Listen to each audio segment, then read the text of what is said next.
Aspiring inmates welcome to major chemistry.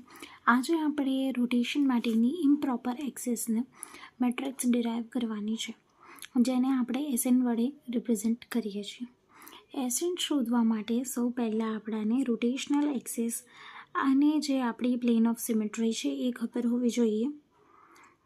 તો તેની માટે એને આપણે ફાઇન્ડ કરીશું ડિરાઇવેશન માટે. એ પહેલાં આપણે એની ડેફિનેશન જોઈ લઈએ.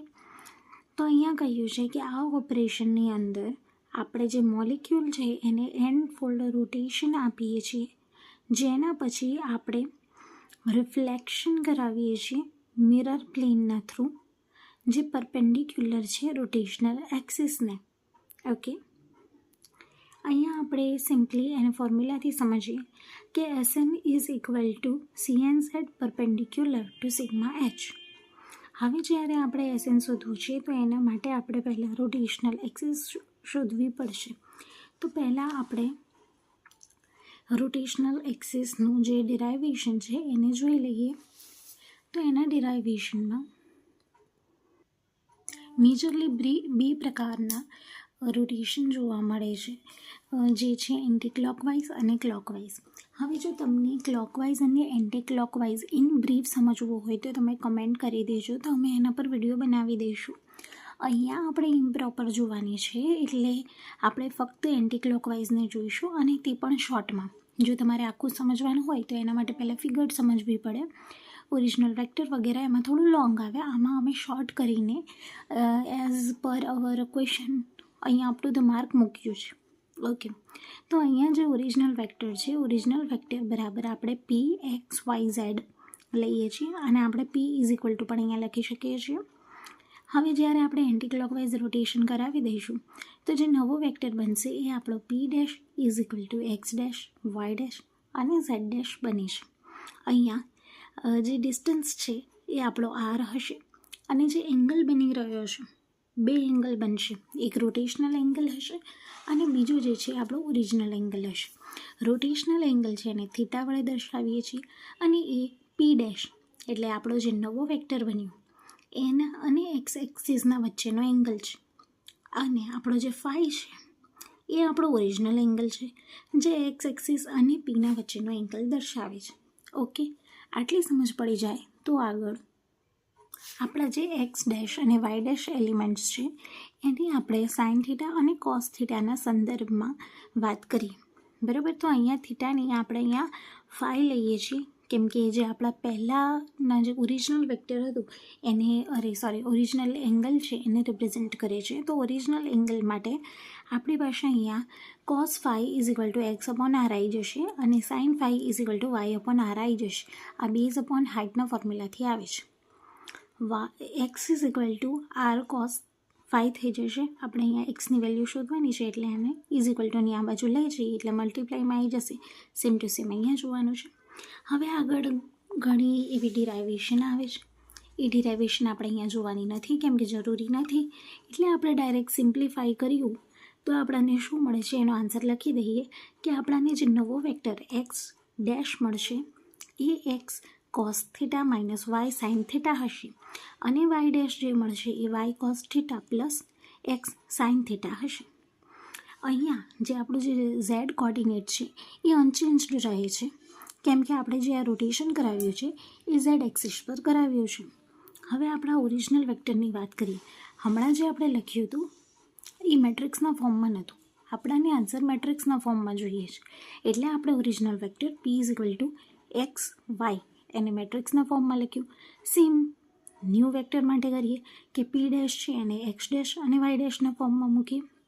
તો હવે અહીંયા આપણે જે વેલ્યુ મૂકીશું જે આપણાને આ ફોર્મ્યુલાથી મળી છે એમાં જોઈ લો કે X' માટે Xમાં છે કોસ થીટા અને Yમાં છે માઇનસનો સાઇન થીટા.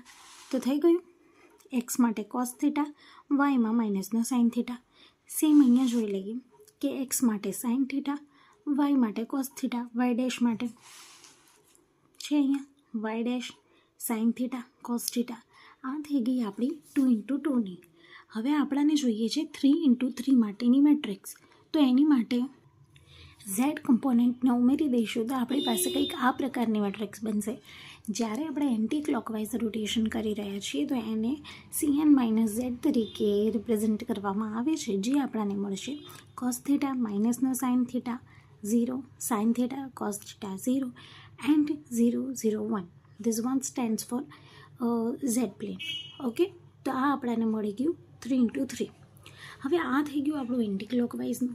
એવી જ રીતે આપણે ક્લોકવાઇઝનું જસ્ટ ફોર ઇન્ફોર્મેશન પર્પઝ અહીંયા લખી લઈએ કે ક્લોકવાઇઝ રોટેશન હોય તો CN+Z જે છે એ આપણાને cos phi sin phi 0 માઇનસનો sin phi cos phi 0 અને 0, 0, 1 આ રીતે મળે છે. હવે આપણને જે નેક્સ્ટ એલિમેન્ટની જરૂર છે એ છે આપણું પ્લેન ઓફ સિમેટ્રી. તો પ્લેન ઓફ સિમેટ્રી માટે YZ જે છે એને આપણે એક્સના પરપેન્ડિક્યુલર કન્સિડર કરી લઈએ તો આપણે જે ઓરિજિનલ વેક્ટર બનશે, ઓરિજિનલ વેક્ટર P = આપણો YZ બનશે. તો જે ન્યૂ વેક્ટર હશે એ P' Y' Z' હશે. ઓકે, હવે આપણે આને જો 3D પ્લેનમાં જોઈએ એટલે એક્સ કોમ્પોનન્ટને એડ કરીએ તો એક્સ કોમ્પોનન્ટ છે એ નેગેટિવ બની જશે. તો P' = માઇનસનો X', Y' અને Z' આ ટાઈપનું આપણને મળી જાય. આને હવે આપણે જો લિનિયર આલ્જેબ્રાના ફોર્મમાં લખવું હોય, શેની માટે YZની વાત કરી હતી ને, તો સિગ્મા YZ જે છે એ સિગ્મા YZ = જો અહીંયા માઇનસનો Y છે, માઇનસનો X છે એટલે માઇનસનો X' પ્લસ Y તો છે નહીં એની જોડે એટલે 0Y, Z નથી એટલે 0. Y' માટે વાત કરીએ તો કે 0 X નથી એટલે 0X', એક Y છે એટલે 1Y', Z નથી એટલે 0Z'. સેમ ટુ સેમ અહીંયા Z માટે X નથી, Y નથી અને Z છે એટલે 1Z'. તો આપણી જે અહીંયા મેટ્રિક્સ બનશે સિગ્મા YZ માટે એ આ પ્રકારની બનશે -1 0 0 0 1 0 એન્ડ 0 0 1. એવી જ રીતે આપણે અહીંયા જેમ YZની વાત કરીએ એમ XY માટે જોઈ લઈએ. તો XY માટે આપણી પાસે 1 0 0 0 1 0 અને 0 0 -1 બને છે. XYને અહીંયા ડિરાઈવ કર્યું નથી, એ નેસેસરી નથી. આપણું હવે મેઇન જે હતું ક્વેશ્ચનમાં જે આપણને પૂછ્યું હતું કે ઇમ્પ્રોપર એક્સિસ શોધવાની છે તો એની માટે આપણે CN/Z છે એને પરપેન્ડિક્યુલર મૂકીશું ટુ ધી સિગ્મા XY.